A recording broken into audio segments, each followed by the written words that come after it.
guest in this episode is Rhea Santos de Guzman, a former Kapuso television host and newscaster who is currently based in Canada.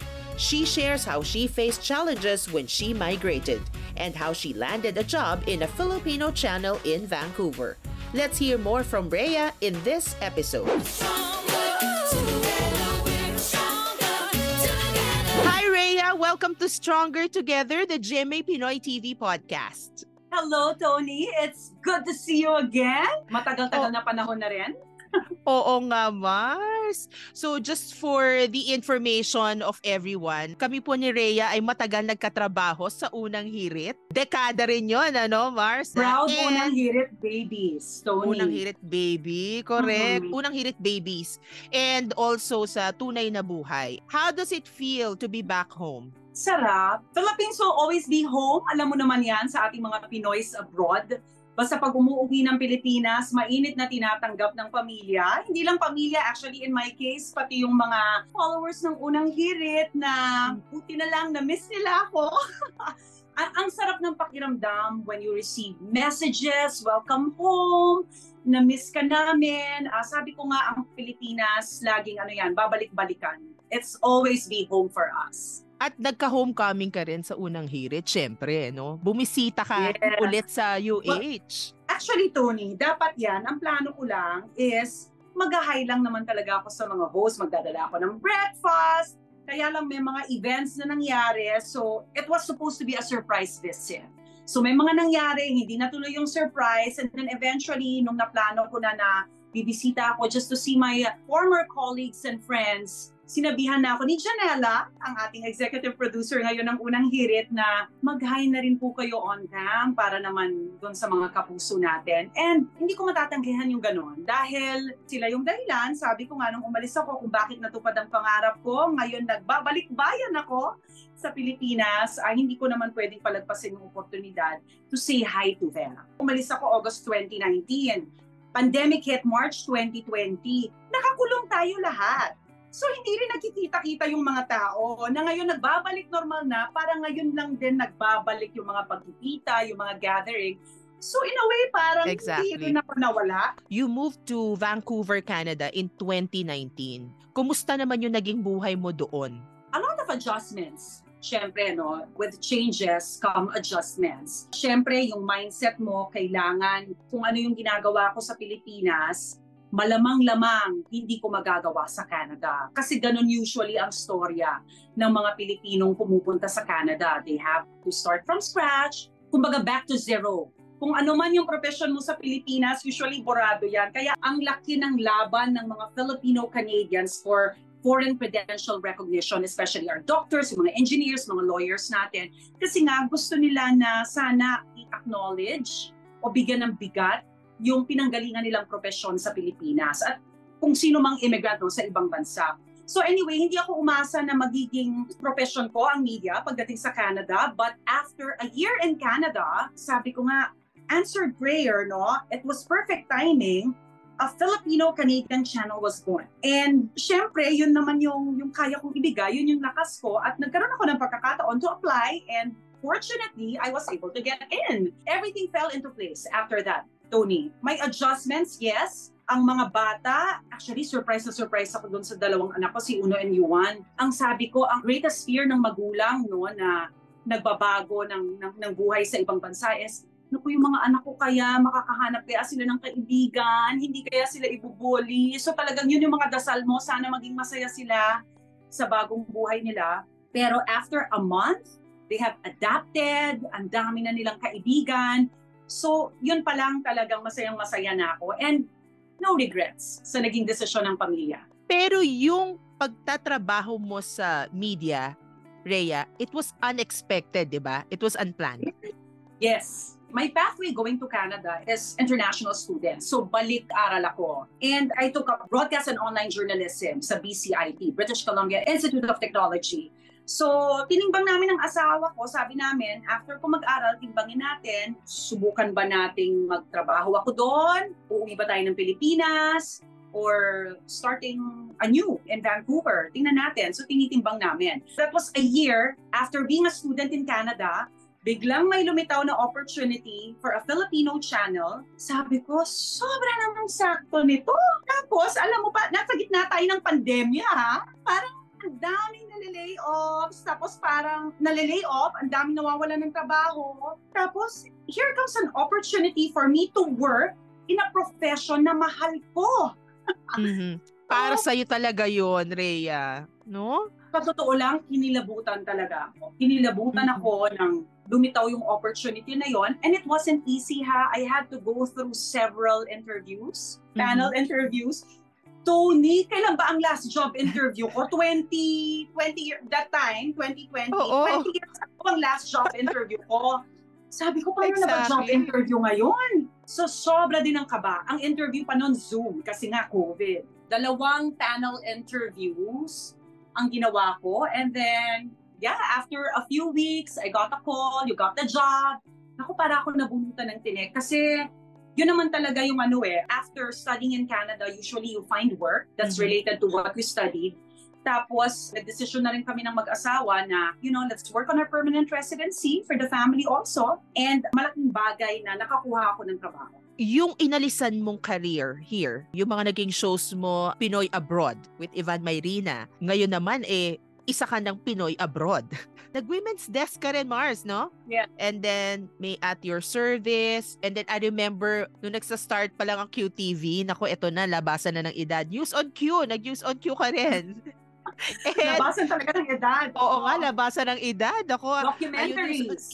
Yes, exactly. And then, yun nga, Tunay na Buhay. And syempre, yung mga numerous coverages mo from SONA, mga typhoons. And ang alam ko, isa sa mga last mo, or yun na big one, yung Holy Land Kasi yun yung ini-edit namin pag bato-bato nyo ng materials, that Holy Land coverage, di ba? Ang dami. Kayong mga editors, you made it so perfect. Ang ganda ng mga story. Kung alam lang nila ang nangyayari behind the scenes dahil fresh na fresh pa lang ang material at lahat tayo walang tulog. How hard was it to walk away from your career here? You were at the height of your career when you left. I was ready during that time, Tony. Kasi pinagplanuhan naming mag-asawa, pinaghandaan. Kaya nung dumating yung oras that I had to leave, I was ready.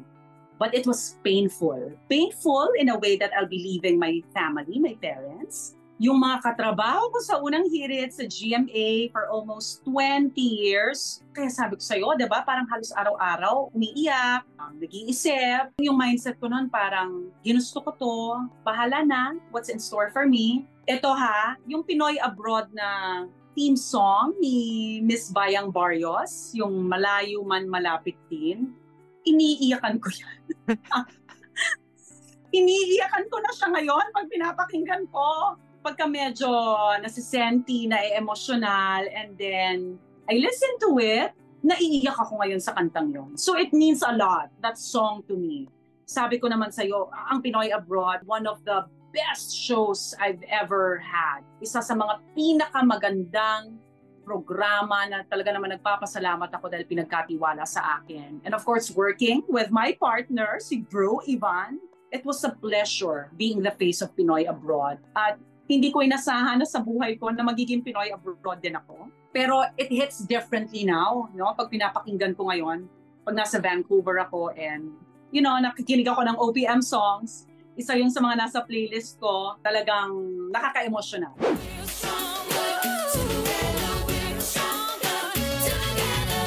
Global Pinoys. Watch new and all-time favorite shows on GMA Pinoy TV. Bubble Gang, Fast Talk with Boy Abunda, 24 oras. Abot Kamay na Pangarap, Kapuso Mo, Jessica Soho, and Voltes 5 Legacy, and award-winning news programs, documentaries, lifestyle shows, and many more on GMA Live TV and GMA News TV. GMA channels are available in the U.S. through various pay TV services. To know more, visit gmapinoytv.com/subscribe or follow us at GMA Pinoy TV on social media.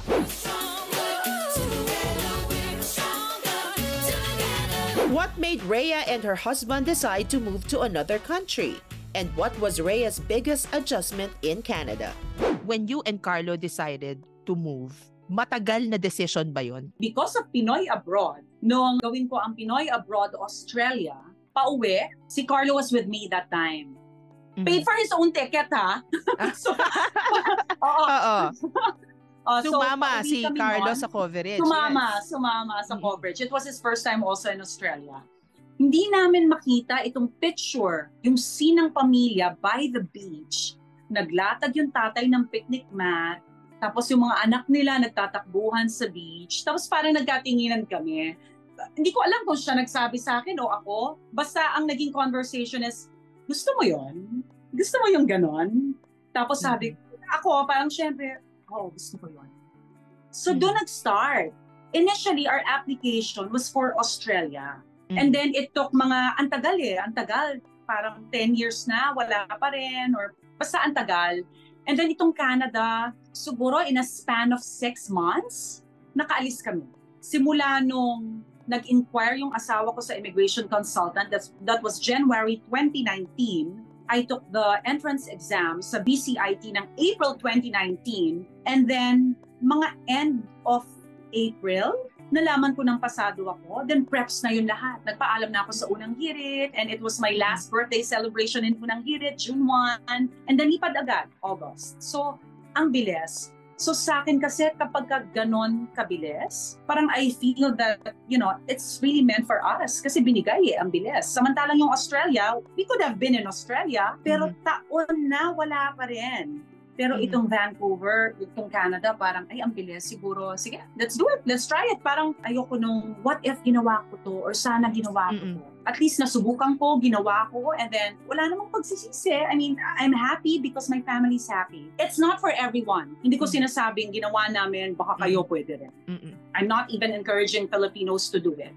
But, kanya-kaya yan. To each his own, di ba? Kung yun ang pakiramdam mo para sa pamilya mo at ikasasaya ng sarili mo at ng pamilya mo, then go for it. Sometimes kasi when we plan things, sometimes they don't happen no? So, you were meant to be where you are right now. Tony, kung titignan mo we left August 2019, pandemic hit, and then a Filipino channel was born. Habang nandun ako, nag-aaral, so ko parang, Lord, talaga bang gusto mo ko dito? Kasi parang sobrang sakto naman. Sobrang answered prayer naman. It was really perfect timing. So whatever his purpose was, kung siguro ito na rin yung ginusto niya, sabi ko nga, naniniwala din naman ako sa destiny, tsaka of course, sa faith, binigay niya to sa akin, nagkataon naman, di ba Tony? Ano ba naman? Pwede namang hindi magkaroon ng Filipino channel, pero bakit magkaroon ng Filipino channel na ginagawa ko pa sa Pilipinas? So it was really perfect timing. Yes, it was his plan for you. What do you miss most about home? Family, my parents are still in Manila, friends, masahe. Oh my, nakakailang masahe na ako simula nung dumating ako dito. Parang linggo-linggo ata nagpapamasahe ako. 2 hours ba? 90 minutes ba yon? Gano'ng katagal na masahe yung masahe mo? 2 oras. Minsan nakakapag twice a week pa ako kasi talaga Tony naman. Yung pa ako talagang tiniis ang 4 na taon. Walang masahe. Sobra kung ano sa foot massage. Sobrang addict ako sa foot massage. I'm sure sa iba po walang ano yun. Pero sa akin kasi talagang para ako naiyak nung minasahe ako. Nagpasalon ka rin ba? Yes, ito yung mga pinagawa ko. Siyempre, nagpakulay ng buhok. Nagagawa ko naman yun sa Canada, no?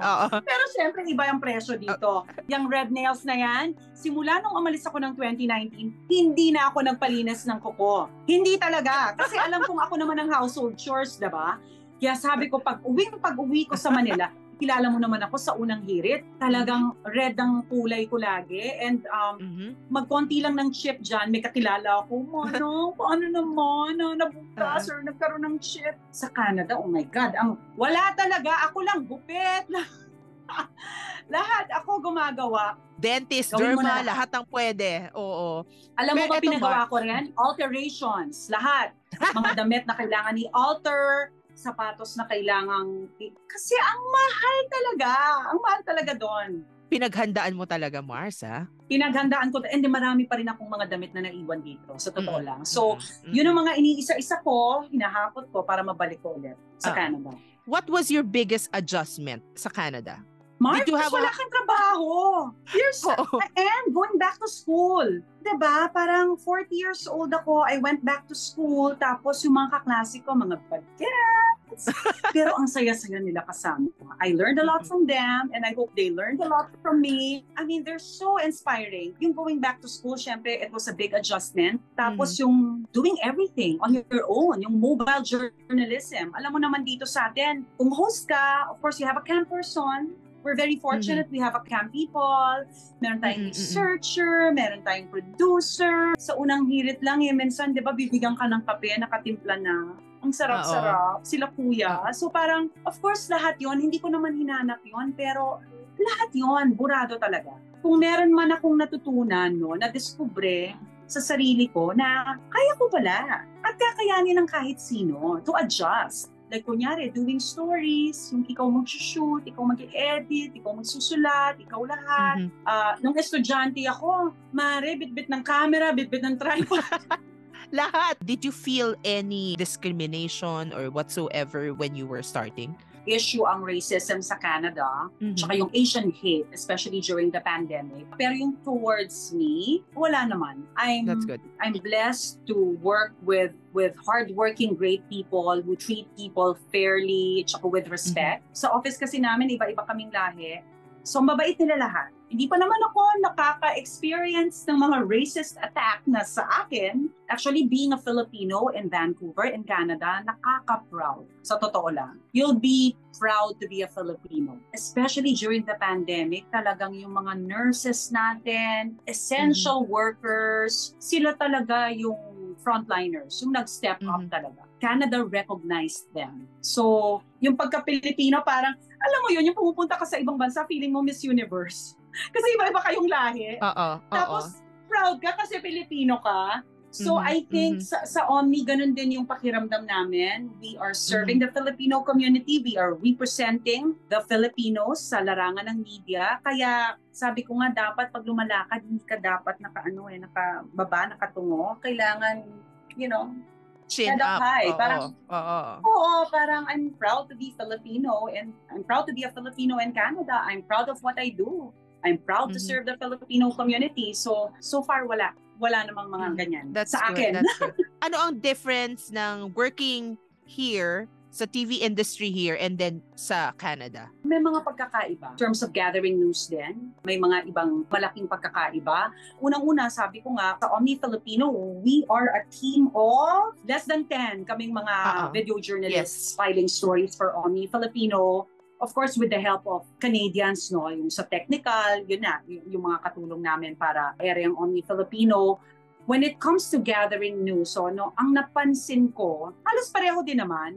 Pero, napapansin ko din sa mga storya namin, meron, let's say, crime na storya. Sa Canada kasi, yung respeto sa privacy, grabe talaga. Meron silang publication ban, especially if, minors are involved. Hindi mo pwedeng pangalanan, hindi mo pwedeng ipakita ang mukha. And, kunyari, may nangyaring krimen. Habang iniimbestigahan, hindi ka makakapasok sa crime scene. Talagang nakakordon. Kung ang visual mo lang ay fasad ng bahay, kung saan nangyari ang krimen, yun lang ang visual mo. Huwag ka nang maghanap ng katawan. May mga guidelines doon that you had to learn na different from, of course, what we are used to here in the Philippines. I am still learning. Until now sa Canada, when we interview people, we ask for their pronouns. She, her, because respeto din sa mga miyembro ng 2S LGBTQ+ community.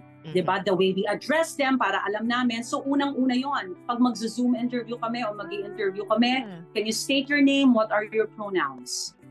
That's the policy of the company. Maraming pagkakaiba. I feel that may mga bagay na magandang i-apply din sa Pilipinas, especially bilang respeto na rin sa mga families of victims, alam mo yon, sa biktima. I still have a lot to learn. I'm not saying sobrang alam ko na lahat, pero hanggang ngayon natututo pa rin ako. Oo, at saka Mars, ang important, yung training mo here, no, na-apply mo rin with what you're doing now. yung training dito, yung pagiging porsigido, sometimes you don't take no for an answer. Talagang pag ayaw magpa-interview, hindi, kaya pa yan. Kaya pa natin. True. Oo, fight hanggang makuha. Ayan, yan ang kumbaga, yung resilience natin, diba? Tsaka yung persistence. Maaga, persistence, yan. Yan ang training ng GMA. Yan ang training ng unang hirit.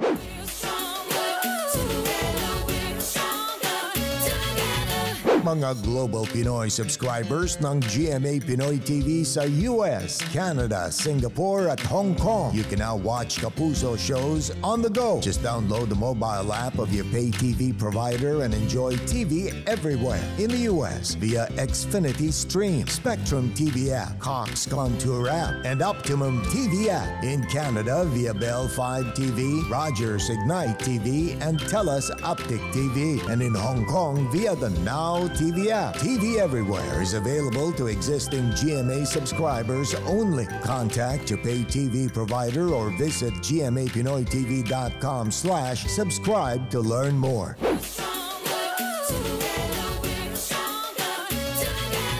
Rhea shares her fulfillment as a mom to her kids and her advice to Filipinos who are planning to migrate to another country. How do you and Carlo make sure that your kids, si Uno and Yuan, do not forget about the Filipino culture? Do they still speak the Filipino language? Yung panganay ko, yes. Yung pangalawa ko, bet, kasalanan po namin, I'm sorry, pero babawiin po namin yan. Kasi nakakahiyang hindi sila marunong mag-Tagalog. Pero nakakapagsalita, nakakaintindi naman ng Tagalog. Medyo baluktot nga lang. May mga certain words lang na syempre parang, Mommy, what's biyahe? O kaya, yung mga gano'n na parang kailangan mo lang i-explain sa kanila. Hindi nila kasalanan po ng mga magulang na katulad ko. Ewan ko ba kung bakit dito sa Pilipinas inuumpisahan natin sila ng Ingles minsan. Pero I want them to embrace their being a Filipino, yung Filipino language, yung kultura natin. I cover a lot of Filipino events. So minsan sinasama ko sila sa mga events, mga gathering ng Filipino community. Yung respeto sa elders, pagsisimba ng sabay-sabay, yung dapat sabay-sabay kami kumain. Yan yung mga ayoko mawala. But again, nasa Canada din sila. So may mga medyo kailangan lawakan din namin yung isip namin na sometimes yung exposure din nila iba. So if there are instances wherein we can blend yung Canadian values, yung speaking up for themselves, at saka Filipino values without being bastos. Di ba tayo sa Pilipino parang huwag kang sumagot. Or hindi ka pwedeng sumagot sa magulang. Pero kasi ang mga bata sa Canada, well, sa mga anak ko na observe ko, they speak up. Para sila mga abogado, ayaw nila magpatalo. So, opinionated na, oo. Which, I want them to be also na kaya nilang maging assertive, i-assert yung sarili nila, but at the same time, huwag nilang kalimutan yung elemento ng respeto sa kapwa. Mars, what is the most rewarding part for you about bringing your family and migrating to Canada? Seeing them happy. Seeing my boys happy. Finding my niche in Canada. Doing what I love. Getting to do what I love in Canada. Serving the Filipino community there. But most important, Tito Tony, sabi ko nga, when I moved to Canada, my mindset was, I'm willing to do anything. I wanted to become a barista. I wanted to work in retail. Parang I'll do everything for the family. Pero binigay sa akin itong ginagawa ko sa Omni Filipino. And then nakita ko na masaya yung mga bata. Uno is part of a volleyball team in British Columbia. He's doing well in volleyball. My youngest plays basketball. After school, he plays basketball for another 3 hours. Ito yung tipong gusto nilang magstay sa school o kaya gusto nilang pumasok sa school. Diba? You look forward to go to school. Parang ang sarap lang ng feeling na ganon sila. They look forward to go to school. They have a lot of physical activities. They're into sports. May mga issue ng drugs sa Canada, mind you. But I'm so happy, nagagabayan yung mga anak ko. At saka yung lantad, nakikita nila. May mga nag-overdose, nakikita nila ang drug addiction is one of the biggest issues, particularly in Vancouver. Pero nagpapasalamat na lang din ako that my kids know what they want to be. Alam nila kung ano yung dapat nilang gawin. So, makita lang silang masaya, I think that's the biggest blessing for me. That's the biggest achievement for me. And of course, eventually ito nga, yung nakuha na namin yung permanent residency namin. Oh, ay, para ko nabunutan ng connect. Ang bilis Ang bilis. When we moved to Canada, sabi ko nga, nag-research kami. Our timeline was 3 to 5 years na parang siguro mga after 3 to 5 years, tsaka natin makukuha yung permanent residency. But we got it last year. So yung timeline namin napabilis. Probably because of what I do, of my work. Kasi nga after a year of being a student, pinagsabay ko yung pagiging estudyante at trabaho. Because of those opportunities na mga ganon, nakapagtrabaho sa Omni Filipino, napabilis din yung application namin. And lastly, Mar, sabi mo nga, this is not for everyone. Pero sa'yo, based on your experience, what would be your advice to those who are planning to migrate and start a new life abroad?